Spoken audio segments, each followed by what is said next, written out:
Oh my god, hi guys. Welcome back. It's me, Amina, your underwhelming film kid. Yes, I did all get all dressed up just to record this video. Yes, so I had like a little twist out going on here. Well, flat twist out. Also, fun fact, I kind of look like somebody's mama. Even worse, like what is that show? Whatever that show is on NBC, like something like Miss Justice or whatever with the girl like the big old like flat twist, kind of like how this looks. That's how I feel right now. Only I have like no interest in law. I'm just here to roast shit. So, fun fact. Before I'm recording this, after so, over the past like week and some change, I think I've basically been rewatching Avatar: The Last Airbender. I've been doing so with my friend. We've been doing like little like quarantine and chill sessions. And this morning I rewatched The Last Airbender because I thought I needed something else to look at. The date that I am recording this is on May 29th. So earlier this morning, also to get my mind off of things going on Twitter, because like Mr. 45 said something quite troubling, but then again, when does he not? I decided to watch the movie The Last Airbender. I feel like sometimes, like, I don't know, there are times where I feel like I want to give this movie more credit than it deserves, because I was going to come on here and be like, it's not that bad.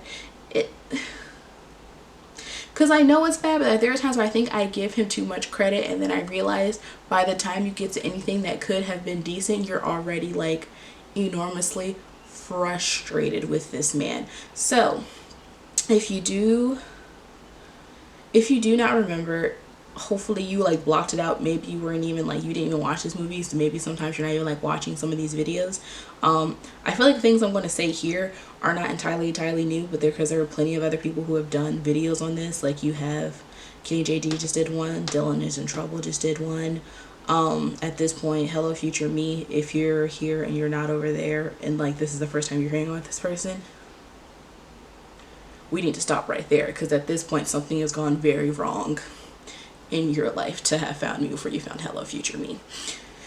But ain't whoosies, everyone, and also Murphy just did a video, but like everybody knows that this movie is bad, but it's just like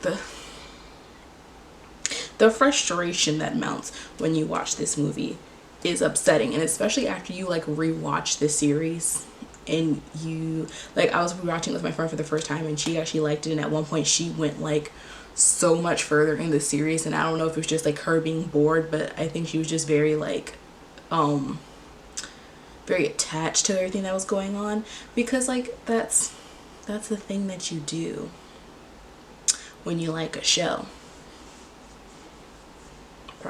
Okay, problems. And like I could sit here and like, okay, I'm gonna sit here and I'm gonna go all over, basically over a lot of things, but I just remember like, I remember when I was younger, every time I would go to a movie and me and my sister would come back, and my stepmom would be like, how's the movie? While my sister would sit there and be like, it was that. I felt like at every time I wanted to say that a movie was good, I think mostly because I feared saying that I spent money on garbage. But I would just say that most movies were good. They're like, how was it? It was good. How was this? It was good. I think The Last Airbender proved to me that a movie could be bad. And then again, when this movie came out, I was like 11, and I remember this very specifically. I remember a lot about this day that I went to go see this movie, because and for me to prepare for this movie, the trailer had come out like almost a year before the actual movie released. I do remember that part. I also remember that this particular time I went to go see this movie, I was down in Virginia Beach, and my mother also, so many things about this day are going to be, I remember this is also the same day that my mom was getting one of her tattoos. And we were like, me and like her friends' kids, we were like, we want to go, we're ready to go, we want to see this movie. Because at this point, after we had like an entire year from this trailer, I watched, and it's weird because I didn't even watch, like first time me watching Avatar: Last Airbender, I never watched them in order.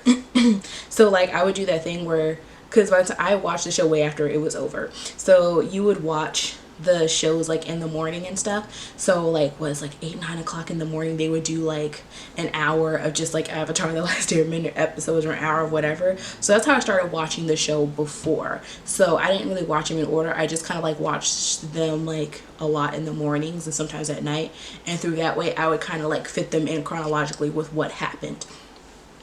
So after doing this for like months on end, because I feel like if you do it enough, the show is only 61 episodes, you have watched them over and over again by that point.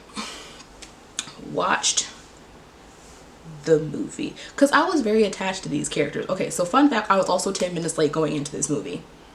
So by the time we got there, me and my friend, we did not know that this was only supposed to be book 1, so we left, we were like, where's Toph at?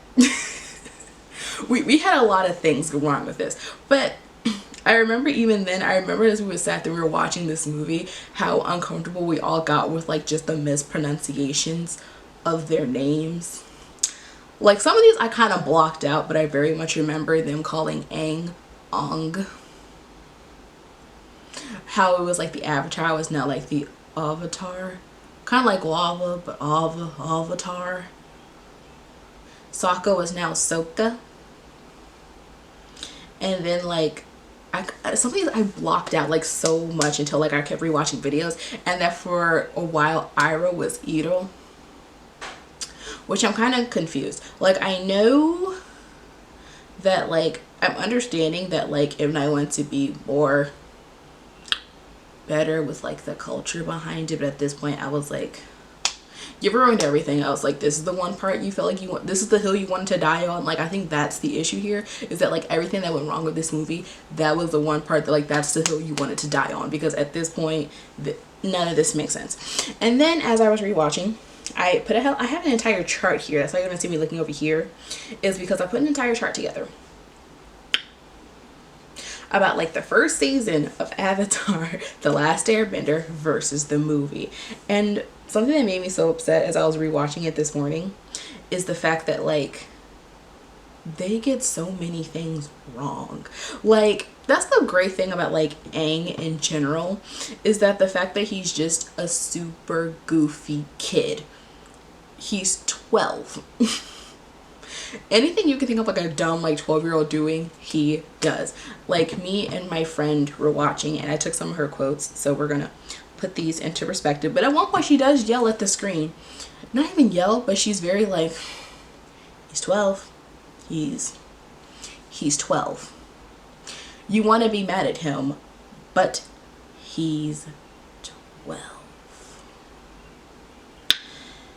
So when you're first watching, you're just like, he's goofy, he's fun loving, he's very much a peacemaker, and like everything he does, super immature, again because he's 12. He's also filled with guilt, but like not to the way that the movie makes it out. Like he feels guilty, but not being like sad about it all the time. He's a literal child, because literally the first season of the show is him going to like different areas just because he wants to do dumb stuff. He's like, hey, I want to ride here and I want to ride this. I want to go here because I want to see this, and I want to go over here because there's something over there that I want to do. Nothing he does makes sense, and I think that's the funny part about it, is that like while they're all kind of like, he's got to be like a master evader, mostly said by Zuko. We'll get to him in a minute. It's literally just them doing dumb stuff because like he's 12. He's been gone for this long. He's like, I want to write this and write this and do that and do that. That's literally it. And then they did Katara like dirty. Like as I'm watching the movie, I'm just kind of sitting here like, what happened? It was like they took all of like her good qualities and just made her into a dumb child. And that's the thing about this series, is that like even though they're children, they never feel that stupid.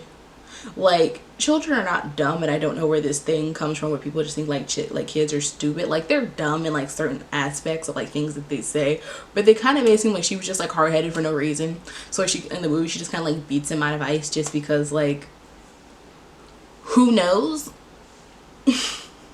Where like even in the show, it's more so being like, we have to help him. She doesn't say that. She just kind of looks, in the movie she looks and she just books it over to the thing of ice. Where in the show she's like, we should help him. But then, like, I had to write down her qualities because I realized how good of a character she was and what they did to her in, like, this movie. In the show, she's very headstrong. She's highly emotional. That's how they even find Aang in the iceberg in the first place. She's very much of a mother hen. She's smart. She is kind. She does trust her gut, like, a lot, even though sometimes it will get her into trouble. She's a little bit shady, and that's another thing with this relationship in the movies, that she's extremely shady to Sokka, because, like, I think that's, at this point, I feel like by the time comes for me to actually have, like, little people, because I feel like by the time it comes for me to actually, like, have little people in my life, I would hope they have a decent enough relationship like Sokka and Katara, because at this point, if they don't, I feel like I failed at all of my life choices, because they had, like, some of, like, the best writing of siblings that are actually close. Like, they love each other, that is very true, but, like, some of the stuff she would say to him was out of pocket, and y'all know it, okay? Then she can be super judgmental, but she's also very compassionate, and they took all of those good traits and just kind of made her whiny for, like, no reason, which I think is so funny, because I remember seeing a clip of, like, M. Night Shyamalan saying that he was like, oh, like, I want to have, like, a role model for my daughter, but I was like, so you took away all of her good qualities? We also have to get to Sokka, because they do my homeboy dirty, okay? He is, like, the funniest person in this entire show. I don't care if you think his jokes are dumb and they're corny. They are, but that's what makes him Sokka. That's what makes him Sokka. That's, like, what kind of solidifies his point in the group, is that he was just, like, moody and broody. What's the point? What is the point? He's also, like, super, like, he's actually very smart, and it's weird to have to say, like, that, but there are times where he, like, the way his brain works to, like, find, like, the weirdest solutions out of things, he's smart, and this entire movie just kind of, like, overshadows that. He's just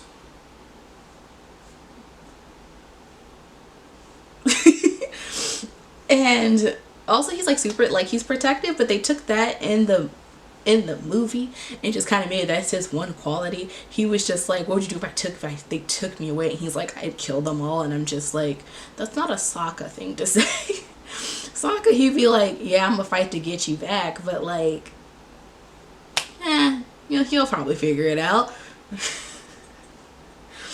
He's also, like, I said it's, like, cynically funny, because he's very, like, cynical about a lot of things, and at first he doesn't even trust Aang, and I think that's something he also took away from the movie, is that the fact he doesn't trust Aang, because, like, one, why would you? We're in a war, and they bring this up a lot. So in the fact in the movie when they're just like, she decides to tell him this, that she's like, as he's in a graveyard of, like, his people, and I'm like, y'all told him this, like, what, second episode in of the show? Not even, because they were talking about a war, and he was like, what war?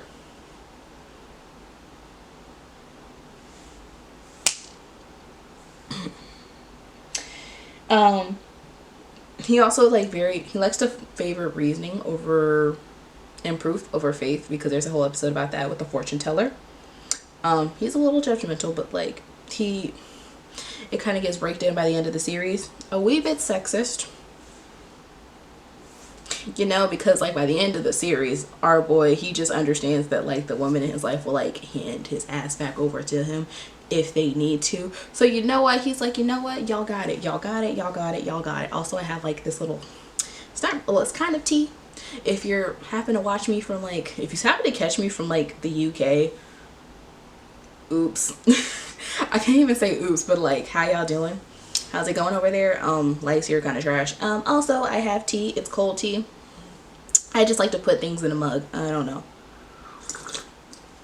I know, flashback to me a few days ago when I was, like, literally drinking wine out of my mug. But then in the movie, he's just, like, serious. He's a warrior. Somewhat parental, but they kind of took that trait from Katara too. And then we have Zuko. And here's the weirdest thing about Zuko, is that, like, in the movie, they very much try to pose him as, like, the antagonist. And it's not that he's not the antagonist, but I feel like the way they did it in the show kind of showed you that he could be redeemed in some quality. Like, you get like, he's whiny, I'm not gonna lie. The first season, his voice, like, irked me to like no end. He would just say stuff, and at this point I really wasn't a big fan of his, I think it was, his name is like Dante Bosco. It's like when he would say stuff, I'd be like, shut the fuck. But you also understand very early that he's very misguided, is that because his entire like honor is resting upon him finding the Avatar, that's why he takes this so seriously. He got burned. So okay, so that was like the whole thing, is that essentially he got burned for, you know, actually caring. They kind of just go with the whole thing in the show and being like he got banished for speaking out of turn, but in reality he got banished because he didn't want to see the first year soldiers basically being put up for slaughter. So there's that. In the movie he's just like, I need to find him, but you're not giving me the weight. Like, you told me what's happening, but you're doing a lot of, that's another big problem with this movie, is that they do a lot of telling and not showing. We'll get to that in a second. He's very driven. He's very driven. I'm not gonna lie. He's very much of a fighter, even though like it may never work out for him. He very much is a fighter. He's very determined. He is resilient. Something you need to put in here. He also is very angry. They try to show that in the movie, but it just turns out to him like yelling a lot. And I mean, like, so does Zuko. But you just know at this point, like, he's just annoyed because his crew. Something about I also liked what they did with like that in the show.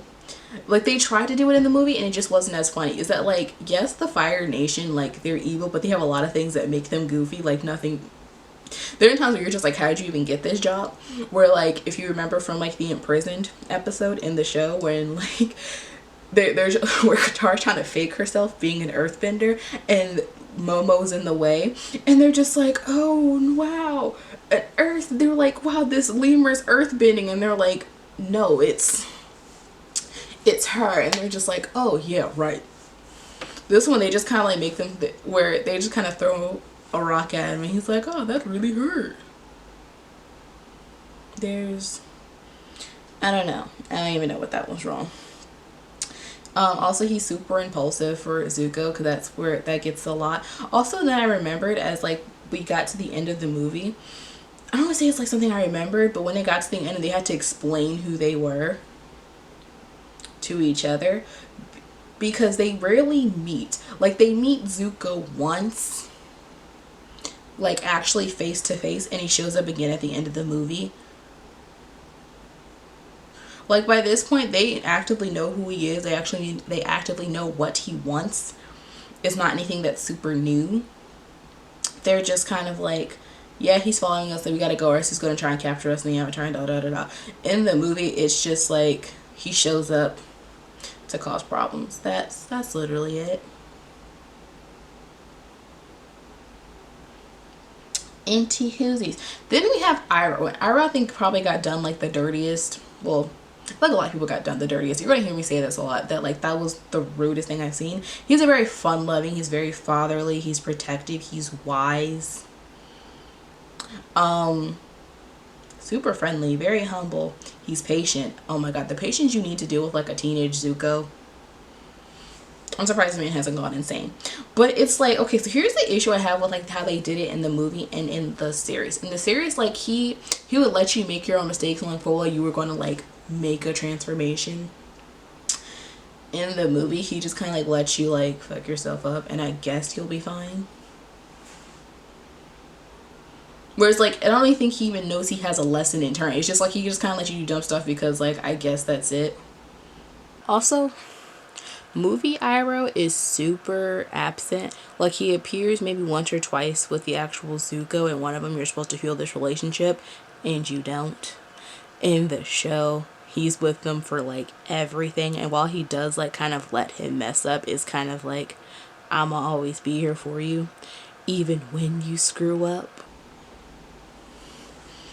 And then even Zhao, Commander Zhao is very important in the first season, and he is so in the movie, but I think it's he just kind of like in the movie he just kind of becomes like a henchman almost, so like the puppet.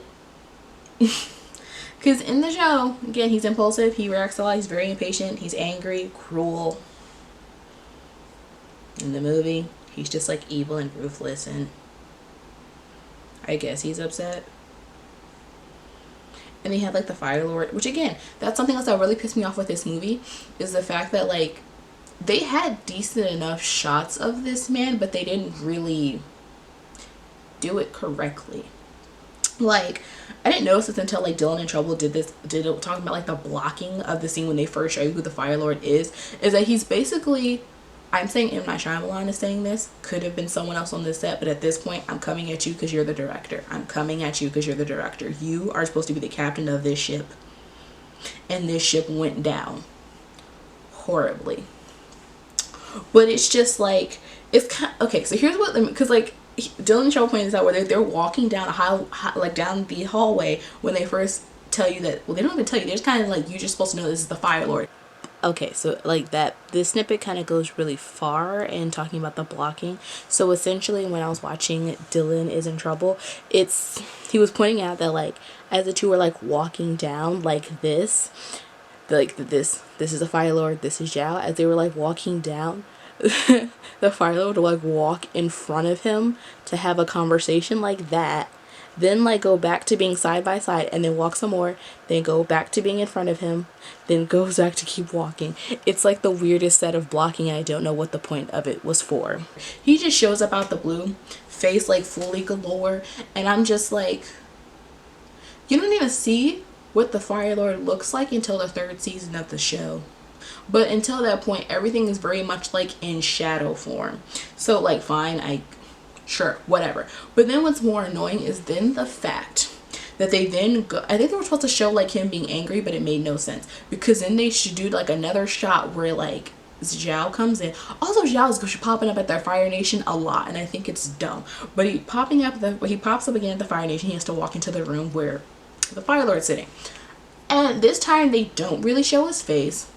Everything's just kind of like at odd angles. They do one of like behind his head, like an over the shoulder shot. They do one and they like zoom in on his like fingers as he's tapping against his chair. And I'm just like, this could have been a decent enough shot if you had not shown me that other one before. Like, at this point, I know what he looks like. I'm not scared anymore. No, and then like for that shot, it could have been decent. It could have been decent if it had not been so sunny outside, and if like at this point, just filter it red. I don't like, at this point, you have nothing else to lose. Then again, this is coming from an amateur, very much of an amateur, but maybe. Also, that whole thing where it's like super sunny inside, I think Mr. Shyamalan took too close to heart that they get their energy from the sun. It didn't need to be that sunny. It's mostly fire. It didn't need to be that much sun. Maybe. Then the episodes they tried to include in the movie. So I had to kind of go through and figure out which ones they included, because they have a hint of a lot of stuff. So I'm just going to go through the ones that you know actively are supposed to be part of this storyline. You have the first 2 episodes, The Boy in the Iceberg and The Avatar Returns. The Southern Air Temple, which I think is the 3rd episode. The Blue Spirit, Imprisoned. Then it's The Blue Spirit. The Northern Air Temple. The Siege of the North, Part 1 and Part 2. Okay. We're going to get to why that's a slight problem. Is because in Siege, the whole thing of them being at the Northern Water Tribe is 3 episodes long, but they kind of took out the waterbending master, which actually kind of made you like Katara more, because this point, that's where it shows that she's very compassionate, where they kind of tell her, we can't teach you because you're a girl. And she's like, y'all need to explain this to me because I'm good. I can do the work. And they just kind of sit there being like, no. So she decides, so at one point they're like, well, you can't do it because you want to do it. And she was like, I'm not doing it just for me anymore. You can't tell girls that they cannot learn. So it's like, you had a decent storyline, but you took that one out. And then again, I don't really even know why I should care for half these characters. Like, please understand this. Please explain this to me. Please. But then I think that's like the weirdest smack in the face is that they show you hints of stuff. So like other episodes. They hint at the warriors of Kyoshi. Not even like the actual like Kyoshi warriors, but just Kyoshi herself. The spirit world. I wouldn't even say the winter solstice, but they do it so horribly that I'm like, you don't even include Roku. I don't know if that dragon's supposed to be Roku, the waterbending scroll, but they do the Kyoshi and the waterbending scroll in like 2 seconds apart, because they show you the avatar that's, no, they show you the scroll first and then they show you the avatar Kyoshi statue. And then they try to hint at the storm, but they only tell you Zuko's backstory, and they also tell you like this should have been slightly different. They should have, for the imprisoned episode, I think if you really wanted to do that, you should have kicked out the imprisoned episode, because in the movie Haru was like 6, and none of it makes sense, because like he's just a 6-year-old who threw a rock, and then they get put into this little camp, I guess, that's just full of earth, and like there's no stakes. It's just that we don't want to fight. I don't really know why, because at this point, if we're talking about like just Fire Nation in general, the way they also do the bending, honestly kind of doesn't make sense. But for this in general, you're in a place full of earth. Like, it's one thing when they did the Haru storyline and they did it like that, because they did live in the Earth Kingdom and they lived in a place that had a lot of earth around them. But the mama was like, you're not getting taken away like your dad did. That's a high stake. The whole point is that like bending becomes so much a part of your identity that like that's just something that makes you you. And the soldiers are basically like, we don't want bending of any sort. So him being an earthbender, if they see you bending, they immediately take you away and put you into, and like they immediately take you away. That's it. So he's kind of like trying to hide a piece of himself in order not to get taken away from his mother, who's already lost his father due to that, and countless other of the citizens of this particular city. They just kind of take them, and then you put them, these people that you take, onto a metal ship. At this point, metal bending doesn't exist, so at this point they feel stuck. These people don't even feel stuck, they just feel like, I kind of gave up. And then like they do the blue spirit, but then they try to throw in like this. Honestly, at this point, I would have just like throw in like Avatar Roku, take out imprisoned. You can keep the blue spirit because that is very important, but like the Northern Air Temple wasn't.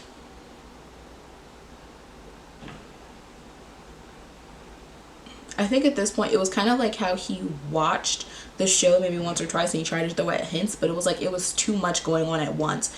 I think he just really needed to focus on like 1 or 2 episodes, like focus on like the few episodes, but then like he tried to cram elements of all of them into like one, like a few scenes, and that's a lot. That's a lot that you're doing. That's a lot that you're undertaking. I think you should have just split it. Like, you can keep the blue spirit. Northern Air Temple can literally kick rocks. We don't need to know that exists just yet. Because you've already shown us the Northern Air Temple. You could have did that whole scene with like Roku, but like apparently Roku's not in the movie. And then we got to get to the bending.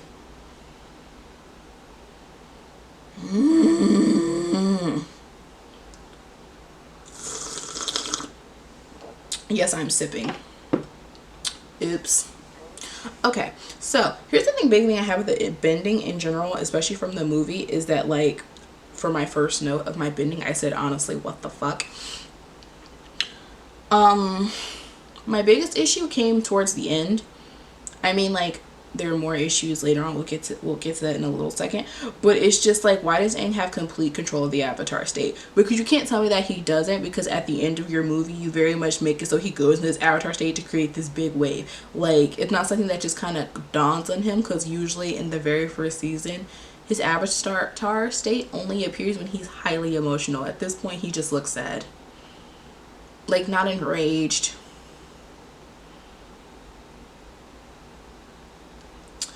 And then just the bending at, like, that's the one thing that they did great with the series, is how the different bendings influence different styles and how it was supposed to work. So I took a few of these. I'll put the website in the in my description below. But like, just the way that things were supposed to work. So I don't know if I'll pronounce all of these correctly, but these is where like the bending were supposed to be derived from. Okay, so airbending was supposed to be Bagwajang. I really hope I said that right. If not, please correct me in the comment below. Bagua Zhao or Bagua Zhang. Please correct me down there. Where basically you're just learning to move and change direction without losing momentum. That's essentially what Aang does. He's very also that made me really mad in the movie is the fact that like later on where waterbending is based off of Tai Chi, which is supposed to be gentle and flowing, supposed to be very flexible. In the movie, it was just like he had a hard time with it. And I'm like, no, he didn't. No, he didn't. Don't lie to me. Because that's like one of the easier elements for him to learn, because you've already learned how to be so flexible. When he learns water, it's just adding on. That doesn't scare him. Because if you had actually gotten a second one, how would you have explained earthbending? Because that's the one he had like the worst trouble with. You could try and say it was fire, but no, it was earth, because that's not how he was taught to fight. He was taught to just like evade, not like sit there and stand your ground on stuff. Then earthbending is supposed to be based on Hungar. I hope I'm saying all of these correctly. Where it's deep low stances and strong hand technique. Cool. But then also when you get to top, hers is very much, it says it's southern praying mantis.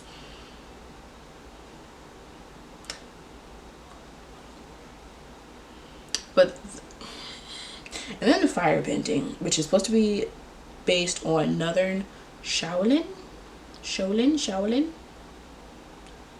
Let me know. Where Prince is supposed to extend the body in long and aggressive techniques. Fine.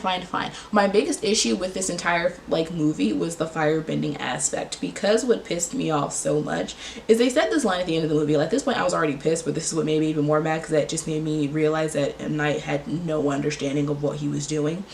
Is that he go after like Iroh in the movie, Iroh, if you're only a movie buff, get out of here, uses like his fist to create fire, and they go, he's creating fire out of thin air. That's the point.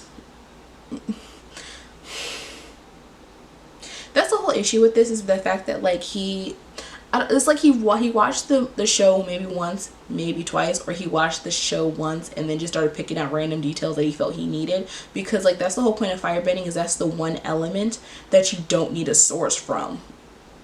That's the one element that you can create from yourself.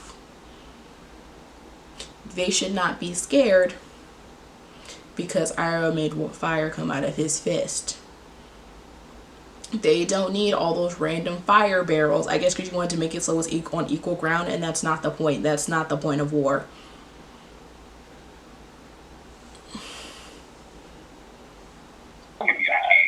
I also forgot to mention that we were part of the bending where like they did all that just to move a pedal. Not a pedal. They did all that bending to move a pebble. And you should understand that the way bending works, when you move, it moves. When you move, it moves. You should not be doing that hard. And then that tiny ass pebble floats across my screen. That being in control stuff. Also, why? Oh, why? Is there a dragon talking to me? Because there's just random like dragon who just kind of like pops in and keeps talking to Aang in the spirit world. My issue is that I think it's supposed to be the spirit guide for Roku. And there's no Roku. Like, avatars don't just come in their animal forms and talk to you. Where's Roku?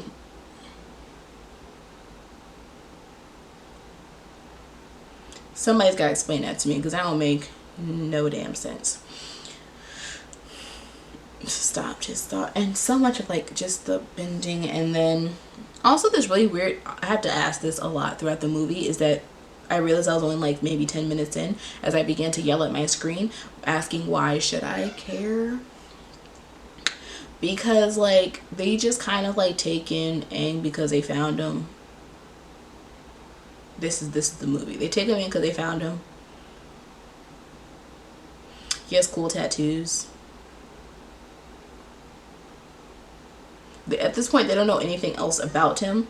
Like, even in like the show, it's more so Katara who feels more of like the, what's the word, who feels more of the tie to Aang. So I think it's interesting that in the movie it's just kind of like she just kind of goes with the flow, and then it's grandma, her name's Grand, let's just start right there. It's Grand who basically just tells them you should go because he's the avatar. I believe he's the avatar, you should go. No, it's very much like Katara's conviction of it. That's like, it's everything that like a lot of things that happen with Aang that Katara kind of like leads that they don't give her. And I think that's the worst part about this, is the fact that like Katara is actually a very decent character. I think even as a child, like I appreciate her now. I realized back then I didn't really like her, and I'm not her biggest fan. I think because she's too much like me. But like she's very likable on her own, and you take away all of her good qualities and just make her very shallow. She's whiny. She's just a dumb child. Like half the stuff she does now is just because she's a child. Like she pushes a Fire Nation soldier because she breaks open the ice just for funsies.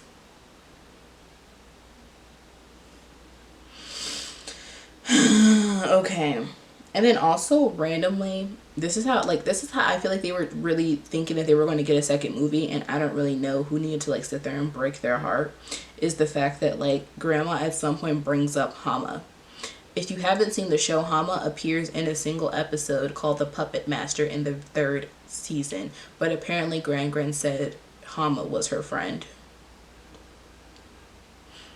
Y'all really thought y'all was going to get more movies, huh?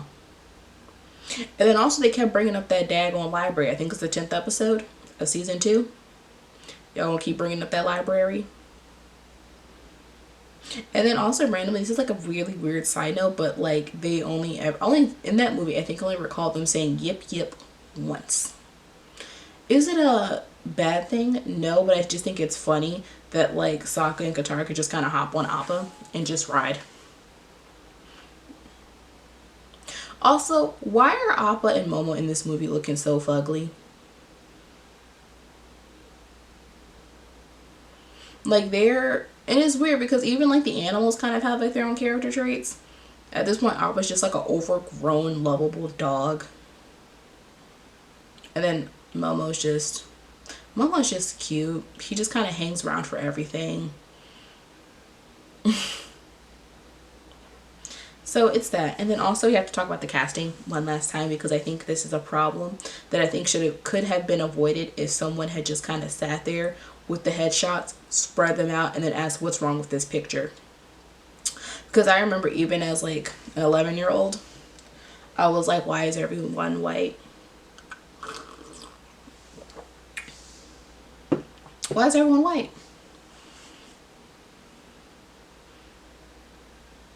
Because it's not so much that like,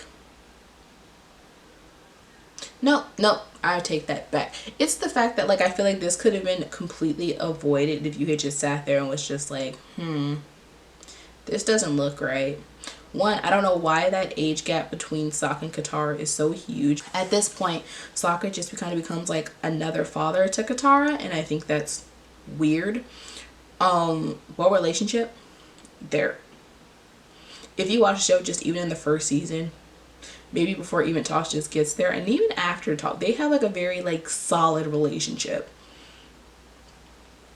And then as I kind of sat there and realized that like everyone seemed to be white, I realized, oh no, that's not the case, because apparently if you're a Fire Nation soldier, you're Indian, which is very interesting to say, considering that this is a project from an Indian man himself. It's like countless background characters are non-white, like countless background characters are non-white, which is like so weird, because even in the water tribe with Katara and Sokka, the background characters are Asian. And once you get to like other places, there's like randomly other people who were non-white, and I mean like almost all races. Like,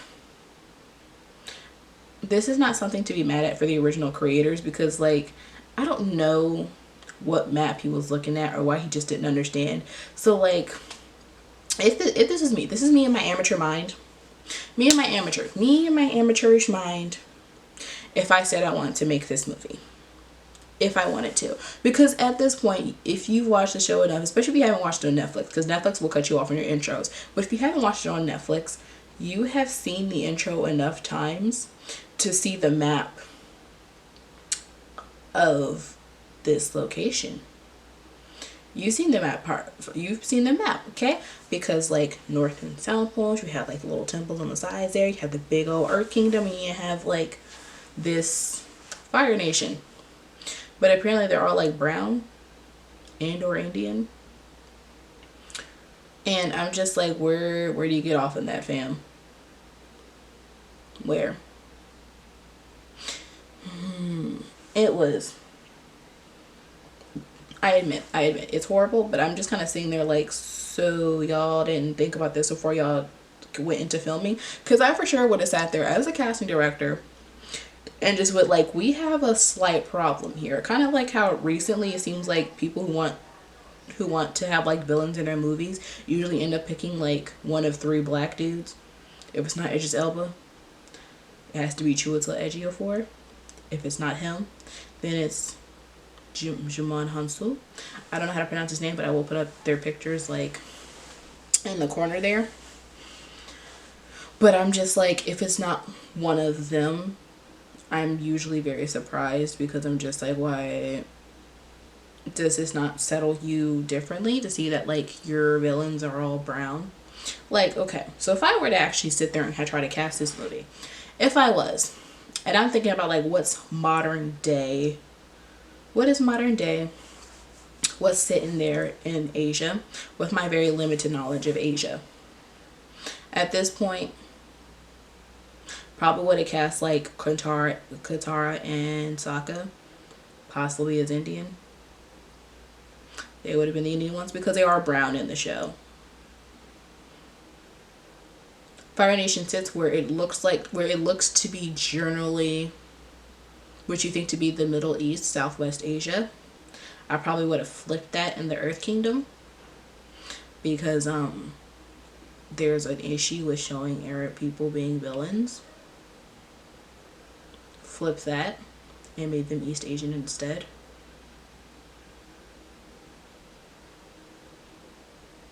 And then make the Earth Kingdom Arabs.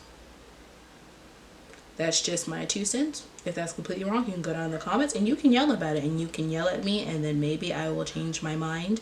But right now I just could only think about like the problematic things that happen when you do that. It's not even just to say that the Fire Nation was bad, and that was something that I liked so much in the show, is that they didn't show them as being inherently bad. It wasn't something that you were born with. It was something you were conditioned to think. You were conditioned to think that your nation is better than the rest. Sound familiar?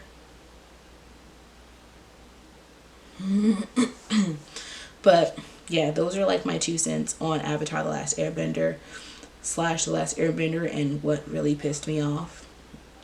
Thank you guys so much for watching. I know it was kind of jumbled and all over the place. I really hope it doesn't sound as jumbled as it does.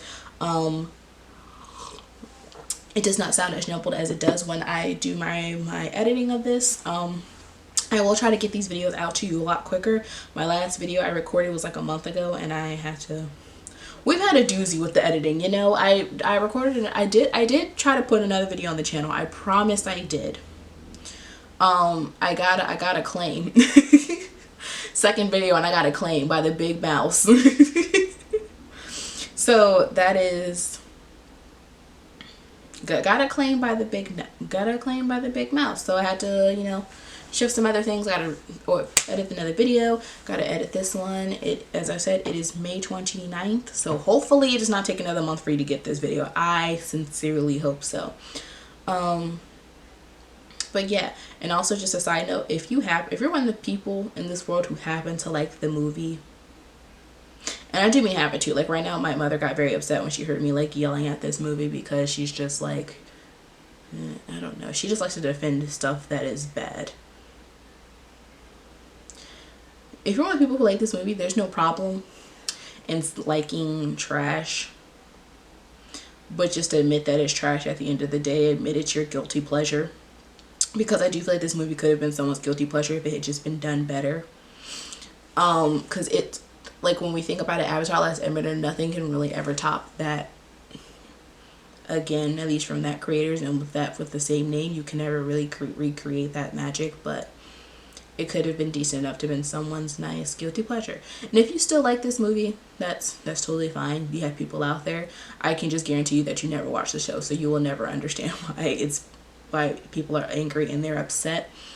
And just admit that something is trash. Just because you like it does not mean that it can be bad, and just because you hate it does not mean that it can't be good. There are plenty of movies out there that I generally don't like, but they're really good.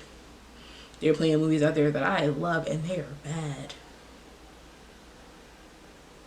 It is what it is. But thank you so much for watching. It's your girl Amina, and you have been tuning in to your underwhelming film kid. I will put my Twitter somewhere in the corner. I haven't really been doing too much. I've only just been posting about like Avatar: Last Airbender, and I've been retweeting a lot of stuff. So like, I'm not super active, but we'll get there. But thank you so much, and I will see you in the next video. Bye.